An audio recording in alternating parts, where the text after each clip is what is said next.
Encore une vidéo assez rapide pour voir l'air de d'autres figures comme ça en utilisant la technique du découpage qu'on a déjà utilisé pour le parallélogramme ou pour le triangle. La première nouvelle figure dont on va trouver l'air, c'est le losange.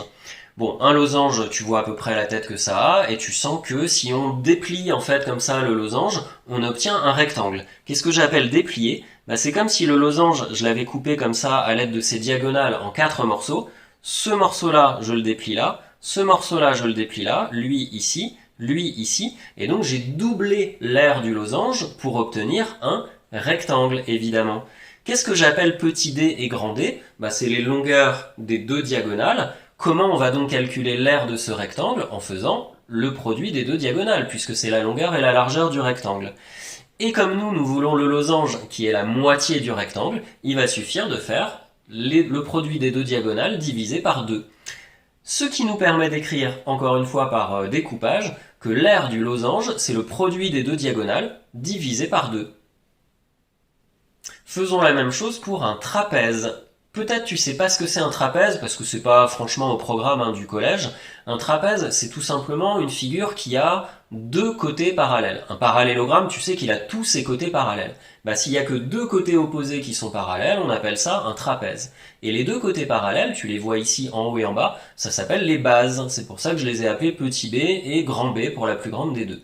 Comme d'habitude, j'ai mis la hauteur. Il y a quelque chose que j'ai pas pensé à mettre, c'est ça. Mais évidemment, la hauteur, tu as compris que c'est maintenant quelque chose qui sera toujours perpendiculaire avec le côté de la figure, qu'il s'agisse d'un parallélogramme, d'un triangle ou là d'un trapèze. Et regarde, à nouveau, on va utiliser une petite astuce. Si tu mets deux fois le trapèze, je le retourne en fait, le deuxième, et je le colle, tu vois qu'on obtient, comme d'habitude, un rectangle ou un losange ou un parallélogramme, on obtient en tout cas une figure qu'on connaît déjà. Puisqu'on connaît l'aire d'un parallélogramme, il va suffire de faire la moitié pour retrouver l'aire du trapèze de départ. Rappelons ce que c'est l'aire du parallélogramme, c'est la base fois la hauteur. Quelle est la base de ce parallélogramme? On a accolé les deux bases du trapèze. Donc ça va être grande base plus petite base, fois la hauteur, et on n'oublie pas de diviser par 2 pour refaire la moitié de ce parallélogramme et retrouver le trapèze. Ça donne une formule assez moche, il faut le dire, et ça tombe bien parce que tu n'as pas besoin de la retenir, elle n'est pas du tout au programme. C'était juste pour te montrer un peu cette technique de découpage. Donc l'aire d'un trapèze, c'est la somme des deux bases, la grande et la petite, multipliée par la hauteur et divisée par 2. On voit ça tout de suite sur des exemples.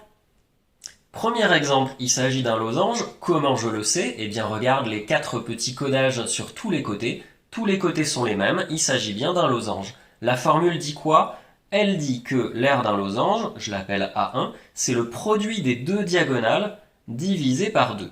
Alors ici, peut-être mon codage n'est pas très bien fait. Le 3 cm, j'ai voulu le mettre sur la moitié de la diagonale là, qui est un peu verticale. Et donc tu sais bien que dans tout parallélogramme, et en particulier dans les losanges, les diagonales se coupent en leur milieu. Donc cette diagonale qui se trouve ici, elle fait bien 6 cm. L'autre diagonale, ça va être 4 et 4, elle fait bien 8 cm.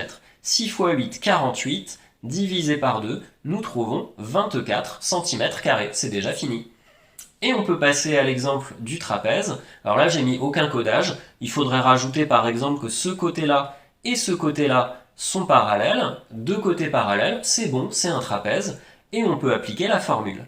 Alors cette formule était un peu compliquée, je ne sais pas si tu t'en souviens. Il faut additionner les deux bases, il faut multiplier par la hauteur, et à la fin, on doit encore diviser par 2. Les deux bases, c'est 8 et 10, c'est les deux côtés en fait qui sont parallèles, donc ça va faire 18 fois la hauteur, elle est bien indiquée avec son angle droit. Attention, la hauteur doit bien être perpendiculaire avec les deux bases, et pas avec les deux autres côtés qu'on ne connaît pas. Et on divise par 2. 18 fois 5, ça fait 90, divisé par 2, ça nous fait 45. 45 quoi? Tout est en centimètres, pas de problème, nous avons bien des centimètres carrés.